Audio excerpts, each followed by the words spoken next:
Thank you so kind for being a part of the show. Welcome aboard E2247. Welcome aboard Melanie Keelan from Barcelona, Spain. Welcome aboard. We also have Parvet. Whoa, a lot of stuff. E2247. AVQ from Brooklyn, New York. Yvette Avery Herod from Atlanta, Georgia. Thank you guys for being here. And as we wait for more people to show up, muchísimas gracias por estar aquí. Thank you so kindly for being here. Of course, in the house, as usual, is the one and only Bridge MCP. How are you doing, Bridge? Great to have you here as I try to get all these strings connected because, when it's just one person operating, what happens is that you get all these things that you have to do all at once. Anyway, great to have you here. We are going to have a great show for you today. Lee Grant is in the house from Conroe, Texas. Bridge MCP from Binghamton, New York. Thank you guys for being here. Let's see. What is brother E2247 talking about? Day 164 since the 7th. He's talking about Israel and what's going on in Gaza. Thank you for keeping that in the front of our minds. Radin says, Egberto, you should probably read out E22's post in full. Some heartbreaking stuff there. I am going to leave that to folks to read it before I have to take care of some business as I play some tape here. But I mean, it is sad. He prints those important bits of information all of the time. Let me read a few. Day 164 since 7 October 2023 is equal at least 31,726 Palestinian killed, 81 persons greater than day 163, at least 73,792 wounded, 116 greater day 162, 105, 518 casualties. That's a shame. 105, 518 casualties is equal to 643 per day of estimated 5.385 million people, or 1.96% of the West Bank and Gaza Palestinian population, with 31,726 Palestinians killed, equal 195 per day kill. Were us to be in a situation of Palestine now, 164 days into the demonic genocide by Israel, U.S. would now have a proportional killed and injured total of 6,587,474. Thank you for those numbers, E2247. You're so right about it. And thank you for Michael Rudden for kind of inching me to read them, because I was going to leave that up to everybody to read, but I think it's even better as it is spoken out there for the people that are listening on podcasts. Thank you so kindly for coming up with those numbers. Biden is violating the Foreign Assistance Act that bars foreign military support to states, restricting delivery of humanitarian aid. Democratic senators sent him a new letter last week on that, and he won't change. He won't change. This is an old man with old values, where the patriarchy did something, decided what countries would be, et cetera, in operation. Like I told my audience this morning, while I will be voting full Democratic, I am not voting for Biden, the person, because I do believe he is also now an accomplice of Benjamin Netanyahu. But I'm voting in the better interest of us all. I'm going to make that case a little bit on as we get closer to the election. We simply screwed ourselves in the choices that we've had. All of us have screwed ourselves in the choices that we've had. All right, let's see. Lee Grant says Trump was just being metaphorical and typically bombastic with his bloodbath remark. He wasn't talking about real blood. Yes, he was talking about real bloodbath. If you take a look at what he said he's going to do also, he's going to release the felons that got arrested for the insurrection in Washington, D.C. He's telling folks that there will be mayhem if he's elected. This is not the first time he's used language like this. In fact, right now what I'm going to do is I'm going to play the piece that I did on exactly... I'm going to play the piece that I did exactly on that I want you to listen. I want you to see the what I did with calling networks. The way networks work is a lot of packetized data is just shoot over the network in a wild fashion. But the software knows how to take out the pieces that corresponds to each computer on a network. That is what Donald Trump does. He talks a lot of gibberish. He talks a whole lot of line. And each computer in the network, meaning each sect of MAGA, knows exactly what to do. I want you guys to listen to this, and then we'll take it on the other side. Let me go ahead and cue that up. We'll take it on the other side. As you know, earlier, Trump did a rally where he uses the word bloodbath or something like that. And they came out and said, oh, he wasn't talking about this. He was only talking about the car deals or the bringing in import cars, etc. But that's not what it is. I want you to listen to this, and then we'll take it on the other side, because there is an explanation that I use a software protocol to define later on. So let's take a look at this, and then we'll take it on the other side. Former president made this ominous comment. We're going to put a 100% tariff on every single car that comes across the line, and you're not going to be able to sell those cars if I get elected. Now, if I don't get elected, it's going to be a bloodbath for the whole. That's going to be the least of it. It's going to be a bloodbath for the country. That'll be the least of it. Now, if I don't get elected, it's going to be a bloodbath for the whole. That's going to be the least of it. It's going to be a bloodbath for the country. That'll be the least of it. Now, if I don't get elected, it's going to be a bloodbath for the whole. That's going to be the least of it. It's going to be a bloodbath for the country. That'll be the least of it. But they're not going to sell those cars.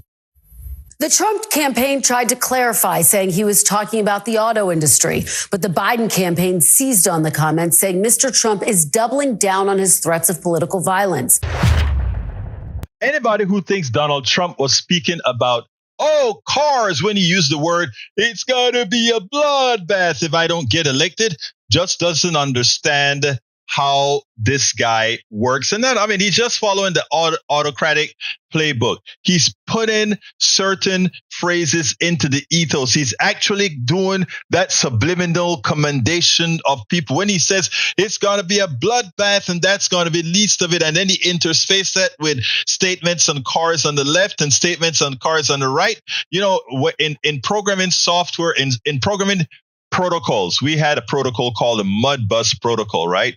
And we had it running on top of some other protocols and software. What we would do is we'll send a whole string of message, and that message look like it's, it is just mixed up with a whole bunch of stuff, right? And then we have the software that goes ahead and selectively picks out the message that it needs. So you have this stream of data coming over. It looks like a whole bunch of gobbledygook. But in reality, in that one big stream of data, there may be data for a clock. There may be data for that have numerical data in there. There may be data for time stamping. There may be data for all these things, and they're all framed, right? And you have your software that goes in, and that whole stream is passing in front of him, and this software takes out just what it needs. This other piece of software takes out just what it's need as that stream of data goes along. That is how Donald Trump speaks. An incoherent mess of data, of words, of which every sect within his MAGA folks, they select the pieces that they are armed for. So when he talk about it's going to be a bloodbath, the militia folks see the things. When he talks about putting on tariffs on cars that nobody will be able to sell cars here, the sycophants or the particular group of folks that don't understand economics, that triggers them. So within that mass of gobbledygook that he puts out there, every segment within his MAGA population gets to extract the piece that touches them. When he goes out and talk about replacement theories and all these kinds of things, realize what they're doing. They are building a coalition in an organic manner, whereas Democrats have coalitions that they talk about. We bring in this identity, that identity, and then we try to create our message that blend all of this together. They don't attempt to do any kind of blending. They use the Modbus protocol. Well, not the Modbus, because the Modbus has some other features to it, but they use a protocol where you just go ahead and give data, and everybody of a particular sect that call themselves MAGA just extract that piece that corresponds to them. And they don't have to coexist. That's why you could have a black, gay MAGA guy who, things would work fine if he hadn't gone to this white supremacist rally or whatever he went to, and then they started to use racial slurs and gay slurs on him. Well, he thought he was MAGA, and he is MAGA, because the way Donald Trump arranges MAGA is all these MAGAs don't sit down and talk policy. They extract what they want from the MAGA movement. And that is what we have to understand. Whereas we look for coherency, we look for stickiness, that we all come together of different identities, different cultures, etc., and coexist because we can have a common existence. They don't care about common existence even within the MAGA thing. We spend a lot of time deconstructing the news, trying to parse it into a form that everybody can understand. We try to find those little nitpicks where it flies above the fray, etc. If you really like these videos that we do, I want to ask a big favor. Please go ahead. Number one, subscribe to our channel. And number two, please join if you can. Thank you so kindly for watching. Keep watching. Please remember to share. We must populate the entire internet with our progressive message, a message that we know is what most Americans say that they want. So help us, please join. All right, so folks, so that's what I'm trying to say now. People talk about Trump, he really meant this, he really meant that. No, he meant exactly what he says. Trump doesn't speak coherently. He does not speak coherently. He lets out a lot of trigger words, and it triggers whomever it needs to trigger in his in his MAGA following. That is how internet protocols work. All right, you extract just what you need. So no, Mr. Lee Grant, it's not metaphorical and typically bombastic. He means it. If he doesn't lose, he wants a massacre. He wants a bloodbath. There is absolutely no doubt about that. Period. Punto y final.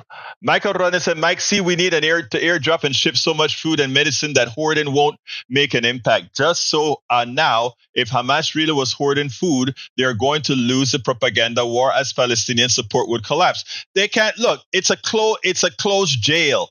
What does hoarding food means in a closed jail? Absolutely nothing. There's not like some form of money that one can bank. You know, I mean, some of the comments that come out about what is happening in the genocide in Israel is it just boggles the mind how easily so many would listen to the misinformation that is based on nothing but junk and think it means something. All right. Eric says arrested, not prosecuted. What about all the criminals once let go in 2020? We're talking about people who attempted an insurrection. They attempted to overthrow a constitutional government. We're not talking about crimes. We're talking about a constitutional government. And anybody who claims to believe in conservatism and the Constitution and etc., you should be appalled. Paul Fleming says, extending Trump's tax cuts will cost $3.5 trillion over a decade. This is why Trump wants to cut Social Security, so he can take a lifetime of earned benefits away from people and gift it to the rich. And we have a reverse Robin Hood. We have to remember the tax cut that Donald Trump gave was permanent for rich people, but temporary for the average middle class Americans. You see, they don't care about you. They just know that they can put pretty things in front of their people. And you believe, brothers and sisters. That's why I'm glad I get my MAGA listeners and conservative listeners and liberal listeners and progressive listeners, because we can all get to tell the truth. And for some, while you may not like it, at least you get a chance to hear it here. All right. Michael Rodden says, so Trump's bloodbath speech was about Mexico taking car manufacturing jobs, but that doesn't exclude Trump's pattern of calling for violence when he loses. No, I want you to listen to that piece again. He talks about car. He switched subject. It wasn't a continuation. He switches subjects. If I don't win, it will be a bloodbath. And that is just the beginning of it. And that's not even, or something to that effect. It was a switch in conversation. So it was car, violence, and car again. That's how we packetize stuff on networks, right? When we are sending data to different computers, we will send computer one. If there's data coming and it needs to go to different computers, you packetize the data in computer. It's one line, meaning Trump's mouth. One line, you put computer data 1 here, computer data 2 here, computer data 3, computer 1, and each computer gets all the stream, and they extract what belongs to them. Donald Trump doesn't speak coherently, nor in sentences, nor in subjects. He just spews stuff for people to hear and extract what they need. Those of you that are listening to me here, you need to when people talk about his coherent speech, call it the networking speech, and that the network protocol speech. It has value, and it's how people register it. Everybody gets a chance to extract what they need out of that gloop of nonsensical crap that is all over the place, that doesn't even have to have intersectionality. That's Donald Trump for you. And that's the magic in bringing a whole family of low information folks, because you can do that. Now, there are two groups of folks that are MAGA: the low information folks, and then those people who are using the low information folks because the MAGA methodology makes them rich. Understand that. Not all MAGA are low information, but most low information are MAGA. All right? Because if you are high information, you use MAGA to make a profit for yourself. If you're high information, some as well, MAGA can be toxic to you because you have a heart. Okay? Let's remember that. All right. That was lesson number 3 for today. All right, let's see what else I got to read here. Michael says, Lee Grant ignoring how many police officers were injured by January 6th insurrectionists, as if we couldn't see the videos of what happened that day. Again, it was an insurrection. Look, okay, all my people in the chat who know for a fact that what occurred on January 6th was an insurrection, I want you to stop engaging anybody who is trying to make an excuse and making it not an insurrection. Love on our brothers and sisters, but don't open the discussion as to whether January 6th was an insurrection or not. January 6th was an attempted coup of the United States. Punto y final. Do not argue the point. That's not what it's all about. We are arguing what needs to be done. Do not get into the discussion about whether it was an insurrection or not. It was. Don't get into that discussion. All right, let's continue. Eric Hayes says fewer drivers are interested in electric vehicles today than ever before, according to a new survey. This is further confirmed by Hertz's recent announcement that it's selling 20,000 electric cars in its fleet. The most obvious reason, the consumer disenchantment in the hassle of charging EVs. Yep, I agree. There's a hassle in charging EVs, but you should not be rejoicing that because of infrastructure issues, we are not getting this stuff done, the infrastructure done properly. So I want you guys. So Mr. Let me see if I can get this right. It is important. It is important that we not get fooled. But I tell you what, I need right now to go ahead and play our video on Katie Fang, okay? And then we'll take it on the other side, because I have to go check up on my wife, who's back in the hospital, and I have some information that my daughter is about to send me. So let's play this video, and then we'll come back to the subject. I have been rather perturbed about the Fani Willis Nathan Wade saga, right?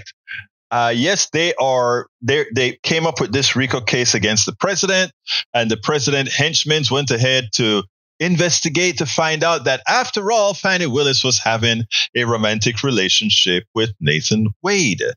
And then they try to make it into something that it wasn't. Somehow there is profit for Nathan Wade by prosecuting the former president, et cetera, et cetera. Now, these are things that happen all the time. Prosecutors hire contractors. They all make the same thing, as was the case here in this county, in the Fulton County. But what's upsetting is it's the what's not said, the connotation that people try to make with Fani Willis, as if they try to demonize her, make her less than, make her seem slutty, etc. And sadly, a lot of that has to do with using the stereotypes of black women that has always been false. And that's what they did there. They try to build up on these particular stereotypes. Now, the fact of the matter is I've worked in corporate America for several years. And the issue with Nathan Wade and Fani Willis is a constancy. The issue with boss and subordinate having relationships, it's standard. I worked at NASA, I worked at Ford, I worked at all these places, and I could tell of this happening all of the times. Not that it's right or wrong, but that it just happens. But the media is running with it, and the media helped Trump and his people make it a story that wasn't. In fact, even the judge fell for it. The judge that should know better fell for it. He could have opened the case if he needed to and closed it right away. No evidence. There was nothing in that case that would have proven that Fani Willis, maybe it doesn't look good to some people, but did anything wrong. And I'm not defending this woman because she's a Democrat or she's going after Trump. I'm defending this woman because of a double standard. The person being on trial here is a horrendous person in Donald Trump. And when Fani Willis went out there and said that, remember, she's not on trial. They are people who attempted to overthrow the United States of America that's on trial. There is this guy who tries to throw a morality bomb on Fani Willis when he himself is, what again? The daddy of several baby mamas. He's a thief. He does all the things that they would try to put onto Fani Willis. He is guilty of. And many in his ilk as well on trial. And yet the media makes it seem like the folks that we should be concentrating on is Fani Willis and Nathan Wade. It is great that Katie Fang just point blank comes out and says just as much. This judge should have not gotten there at all. Listen to this, and then we'll take it on the other side. I love Paul Butler, and because I love him, I'm going to disagree with him in the following way, and with respect, because I always disagree with respect. There was zero evidence that Fani Willis did anything wrong. No evidence, right? Judge McAfee said there was no material financial benefit that was realized by Fani Willis. He said that there was no conflict of interest because she never started this investigation and prosecution and indictment to benefit herself. He made it clear that there was nothing wrong that she did.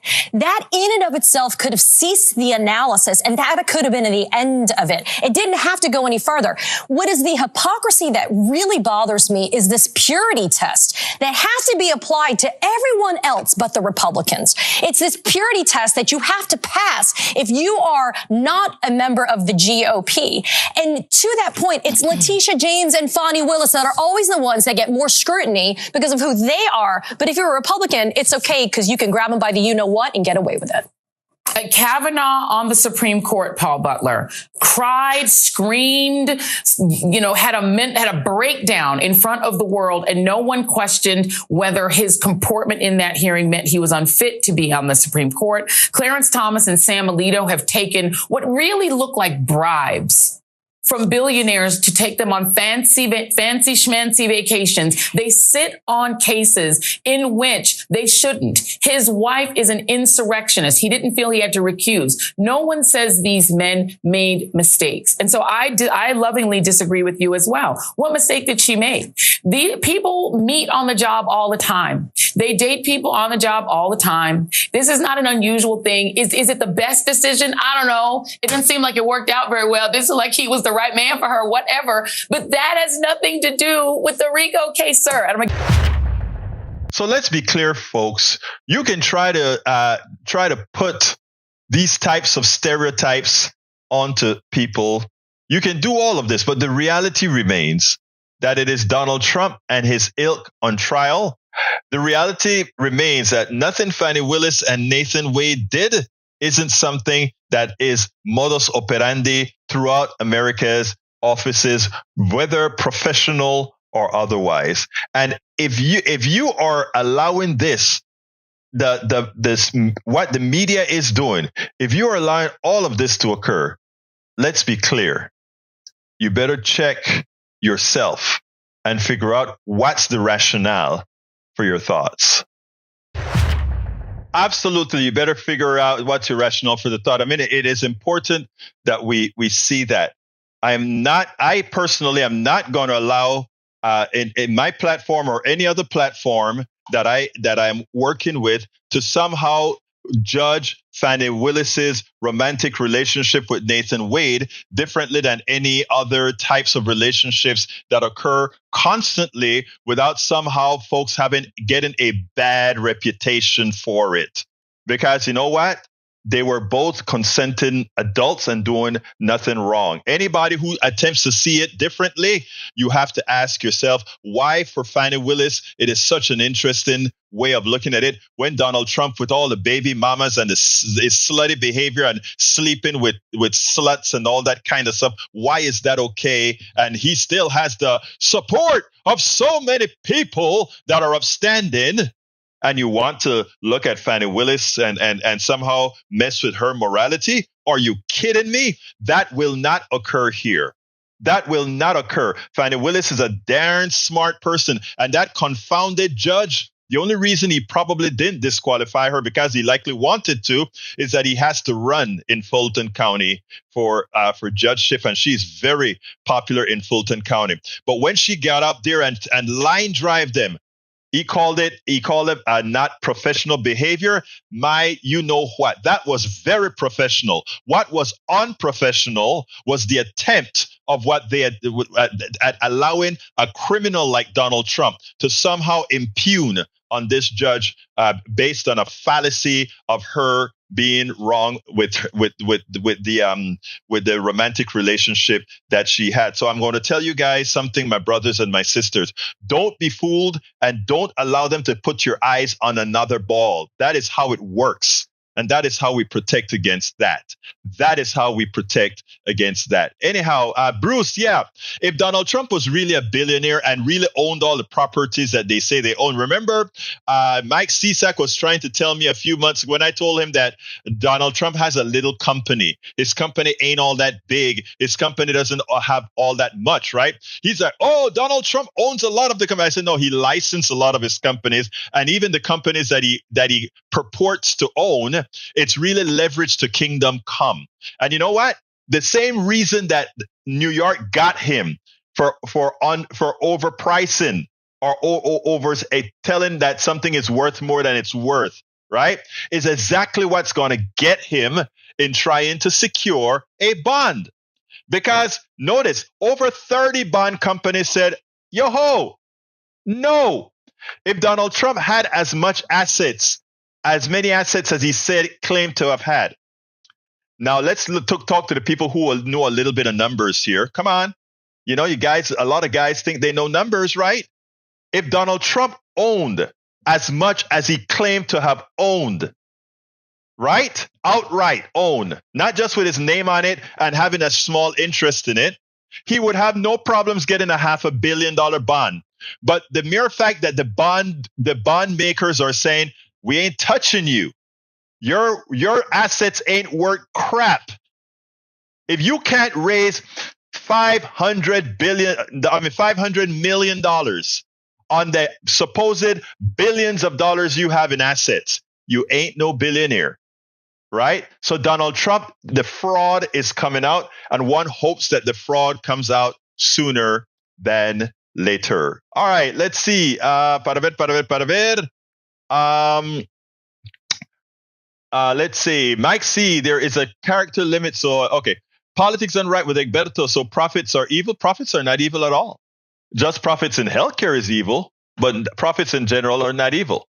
All right. Lee Grant says MAGA plus Mensa. What a combination. No. It's not MAGA plus Mensa. It's MAGA plus Mensa using MAGA. So it's MAGA, Mensa using MAGA. Okay. Remember that. Remember that. Good Egberto, don't give medicine to the dead. Exactly right, sister. Let's see. Para ver. Michael Rudden from November 1, not that I don't believe it. I don't understand what that is, Michael. I imagine there's something there. Shiva Las Vegas. Welcome to Politics Done Right. At the end of the day, one should not have intimate relationships with people you work with or people in your neighborhood. Oh, you're adding your neighborhood to that also? Wow. I mean, look, ideally she should refrain, but love sometimes supersedes, sometimes the heart. Anybody who believes in the heart, you can work with somebody and just fall heads over heels over them. And then after a while, you keep it quiet. Nobody knows about it. It's private, right? And again, if there's nothing, look, to put it bluntly, where do you think I met my wife? I met my wife on the job. Now, after we got married, I left about a year after that, and I took off to another job. No, actually, I left a few months after and took off to another job. But I didn't take off because we were married there and we were a married couple there. I took off because the job, well, I wrote about that in my book. Anyway, let's see what else we have here. Gatlin Combo, welcome aboard. And it gets messy, sweetie. I hear you. Yeah, like you did here, right? Melanie Keelan says it's live with some videos. Yes, I do live with videos that I do offhand to kind of mix things up. All right, Paul Fleming Sr. says, questions to Republicans. When the crybaby loses again, are you okay with another insurrection? Or are you okay with the overthrow of our government? Lee Grant says, Shiva Las Vegas, we used to say, don't fish from the company pier. That's a good one, Lee Grant. That's a good one. That's a good one. That's a good one. All right, let's see what else we got here.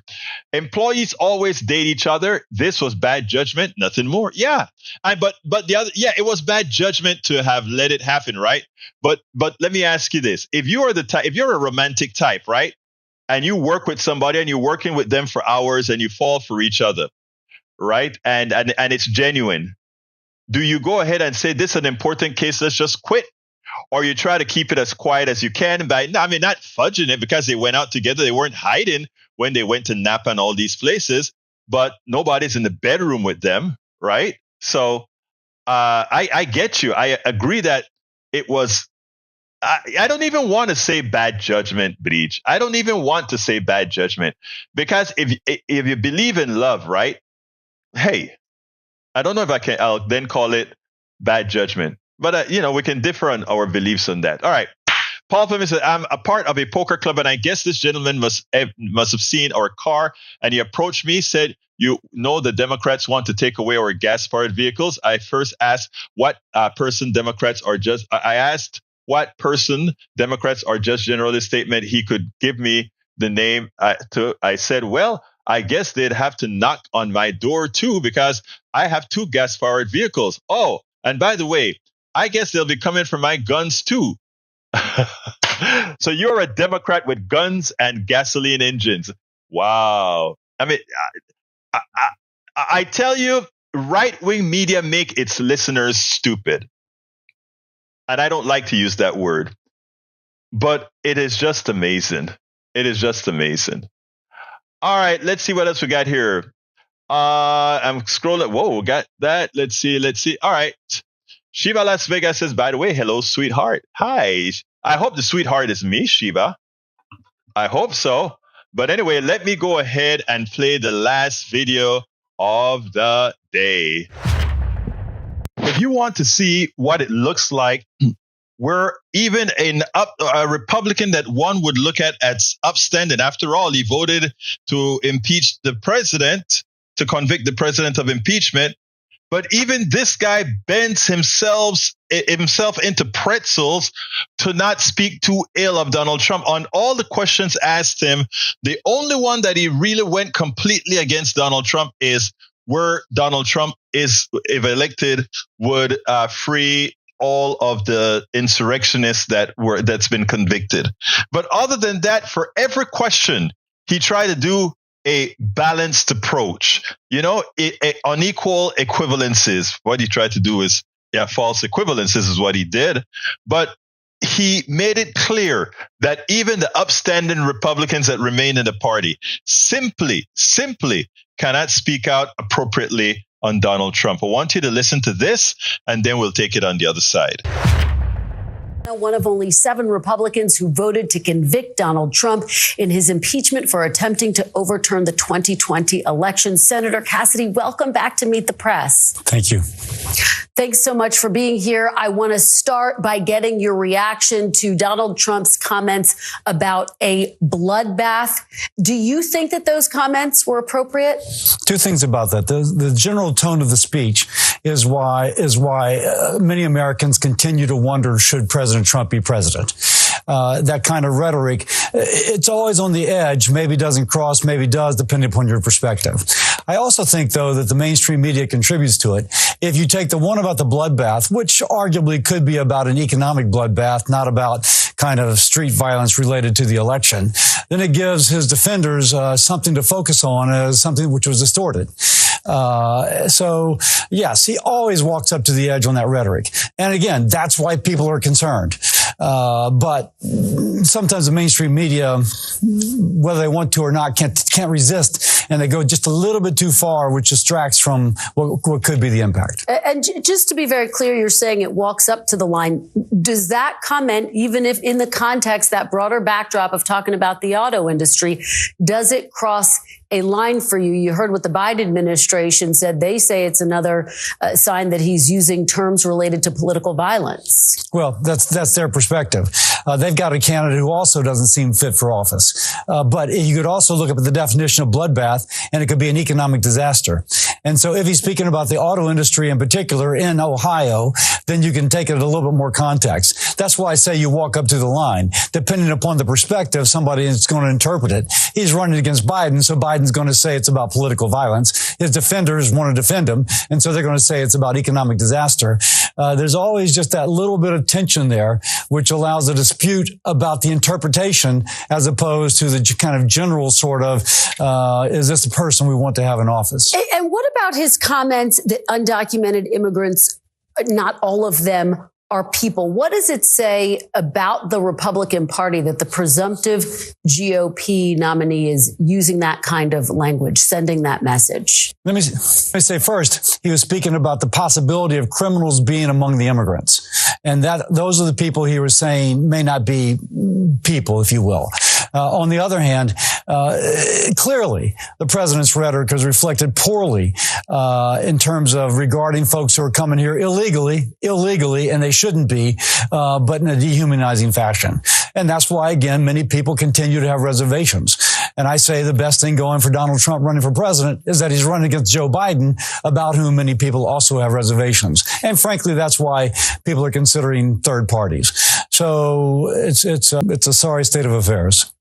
Well, let me ask you about some recent comments he made about January 6th. He said on the first day of a second term, he would, quote, free those who've been charged and convicted with January 6th and committing crimes related to January 6th. Do you think that's appropriate, that people who've been convicted, in many cases have pled guilty, should be pardoned? I do not think it's appropriate.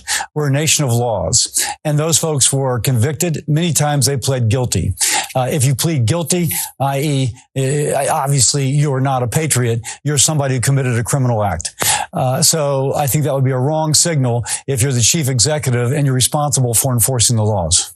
Senator, it's interesting. When you became one of those who voted to convict former President Trump in his second impeachment, you said, our Constitution and our country is more important than any one person. Do you believe that former President Trump would follow the Constitution in a second term? Now, that is a hypothetical, which is hard for me to kind of go at. And frankly, Kristen, that's the kind of question that people ask, almost begging an answer. All I can say is that we have checks and balances within our system that if any one person attempts to act in an unconstitutional fashion, that they can be theoretically checked. Now think about this. Is this senator so naive? He said our institutions can hold. Our Supreme Court, one of our institutions, hadn't held. Our Congress hasn't held. The only possibility we have to hold, meaning to maintain our democracy, is not electing Donald Trump, because he has proven that the sycophants will follow. Whether they believe it or not, they will follow. And if you have somebody like Bill Cassidy here, even afraid to go too far in his disagreement with Trump, it says much. Folks, you better vote appropriately in November. Otherwise, it's on you. It's definitely on you. It's definitely on you. It's definitely on you. Anyway, let's see what we got here. I think I saw a good one from, let's see, they are Fulton themselves. By the way, Eric, I'm tired of telling you, there was no cheating here. The man, his wife cheated on him. He stayed together with his wife, not as an official marriage, but just so that the kids would have a nuclear family before they graduated, which is a very commendable thing, unlike what the guy that you love does, meaning Donald Trump, who just goes ahead and go from baby mama to baby mama to baby mama to baby mama. So, that's the reality. This guy is an honorable man. And if you listen to what Fani Willis speak about too, he's one of those old style brothers that, he is the man and he takes care of things. And just by him, even after his wife cheated on him, he stayed with the family. That's a family man, because he put the kids above and beyond. Why is it that our media, our media like to make, so people would do some good things, and our media would start talking about, even though his wife, if it were a different person of a different hue, you would see him say something like, even though this is a good man, even though his wife cheated on him, in order to maintain a nuclear family, as in a nuclear family for the United States, he maintained the family structure so that his kids would have a stable home. If he were a different hue, I guarantee you that when they would qualify that he had a relationship with Fani, possibly when he was still not yet officially divorced, but they would have given it the tonality that said, he stayed with the family. But no, you want to create all the stereotypes. We look at Obama and his nuclear family, his staying with one woman, his doing things right. And then you look at Donald Trump, who is nothing more than the scourge of the earth. Somebody who, again, like I said, multiple women doing all these things, right? And somehow even the media gives him better treatment than they do a Barack Obama. I tell you, it is astounding to me how this stuff happens. I want to read Bridge MCP's piece. It's long, but I'm going to go real fast. As of mid-March 2024, Forbes estimates Trump's net worth was $2.6 billion, putting the real estate magnate developer at number 1,290 on magazine's list of world's richest people. Although his wealth has dropped, the combined 88 million stems from the Carroll rulings represents a small fraction of his overall wealth. Even so, the 464 million judgment related to Trump's civil fraud case is straining his ability to find a financial institution that will consider a bond of that size. His attorney said on Monday, a bond requirement of this enormous magnitude, effectively requiring cash reserve approximately $1 billion, is unprecedented. The attorneys wrote in a nearly 5,000-page filing on Monday. You know why they made that thing 5,000 pages? Because it'll take the judge a long time to read 5,000 pages, which would create a long hold. Think about how these people work. You don't need 5,000 pages for that, but they're going to do that to get the guy reading 5,000 pages and put the system on hold. 5,000-page filing on Monday.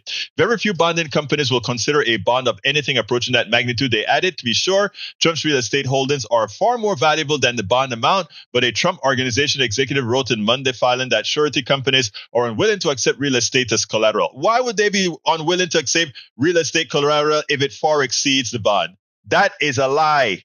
Okay. Where does Trump's wealth come from? Trump's wealth largest stems from real estate spanning residential buildings in New York City to golf courses and hotels around the world. According to Bloomberg, one of his largest assets is his $500 million stake in the 1290 Avenue of the Americas, an office building in Manhattan. Trump also has a $600 million in liquid assets, while his Trump National Doral Miami Golf Resort is worth about $300 million, Bloomberg said. So yeah, if he wants the money, she should just go ahead and sell one of his buildings. And he can choose which one he wants her to sell, or she can arbitrarily sell the one that gives her the money all at once in the easiest manner. Okay? All right. BDJ MCP said, Egberto, bad judgment because of circumstances of your workplace and the trial. Look, I can't argue with that. I guess I'm a little bit romantic in this regards, right? All right, let's see what else we got here. Of course, mi amor. Thank you, Shiva Las Vegas. All right, let's continue here. Faravet, economic bloodbath. No, he didn't say. If he wanted to say economic bloodbath, he would have said economic bloodbath. Okay, it was a bloodbath. The guy's a criminal and an insurrectionist, and he's inciting violence. Rudden says, so could we talk about how SUVs and light trucks hog the road, waste gas, and disproportionately cause more accidents? We could talk about how loopholes in government regulations that permit SUVs and light trucks to avoid vehicle fuel economy and safety standards, not just bikes, could make for a worthy follow-up. But this is one long-form video. Not sure you'll have the extra 40 minutes today. Why do you give me a 40-minute video? Actually, though, something like that I probably want to see. All right, let's see what else we got here. Where did you put that? That is in Facebook. All right. Coming down. Do I have any more videos? I think I exhausted all the videos. So I continue to go. Michael Rudden says, Mike C, yes, ignoring the truth. I take a moment to read articles when you link from a good source. Your turn. Go read something that might go against your own confirmation biases. Yeah, I mean, that's all they need to do because, look, I love Mike Cisak, but he has proven to be anathema to, allergic to facts, right? Allergic to new information, allergic to science-based info. I can't help that. I honestly can't help that. I want Mike Cisak here, but I wish he would learn how to learn. But, we can all eventually get there. That's all I'm going to say. We can all eventually get there. Egberto will send you the video link by FB message. Thank you, brother. I appreciate that. All right, folks, we are coming close to the end of the show. I'm going to do my ask now because I have to run over to the hospital. My wife is back in this time. It seems like the shingles has affected her esophagus, so they're going to figure that out tomorrow. But this has been a horrendous case of shingles so far. That's been very taxing. She's not doing. She's miserable. That's how she is, Breach. She's miserable, but all her vitals are good. But she's miserable. The shingles is just playing a horrendous number on her, and she has lupus, and that probably compounds it. So I am heading over there now, but what I want to do is do our ask first. Please, folks, support the program. The only way we can continue doing this is with your support. Over the weekend, I sent out an ask on Substack to get more subscribers, and we got about, I think, 7 or 8 more subscribers. I need, before the end of the month, I was hoping to get a good 50, get us up to 100 and something, past that 100 century mark. So please consider becoming a subscriber of our newsletter. Look, first of all, it's like giving us a coffee, but it's more than that in that you get to read all the books that I write. Right. And not only that, but subsequent books will be there for you to read as I'm writing others. But more than that, I'll have little gifts or perks. I shouldn't say gifts, perks for those people who decide to subscribe. So please go ahead and go to politicsdoneright.com/newsletter to subscribe to our newsletter. It's free, but I ask those who can to just get a simple, basic subscription that gives you a coffee or so. I mean, that is equivalent to a coffee. You won't miss the coffee, but if we get enough people giving us coffees, we can do magic with what we're doing right now. As it is, 16-hour days now, but even today, I got to run to the hospital with my wife. I'll take the computer and get some videos calculated there as well. Look, the one thing about doing this work is that we can adjust, and not only we can adjust, but a lot of the things that I speak about, I am also living it. The healthcare system, I'm living it. What the healthcare did to my mother-in-law that died, I'm living it. How Ashley, even as a doctor, or a student getting her doctor's degree, and by the way, she did finish her medical school, even with 2 strokes. I need to make that. I'm very proud of my daughter. But here's the deal. We live all the things every American lives in this system that is broken. Healthcare, school,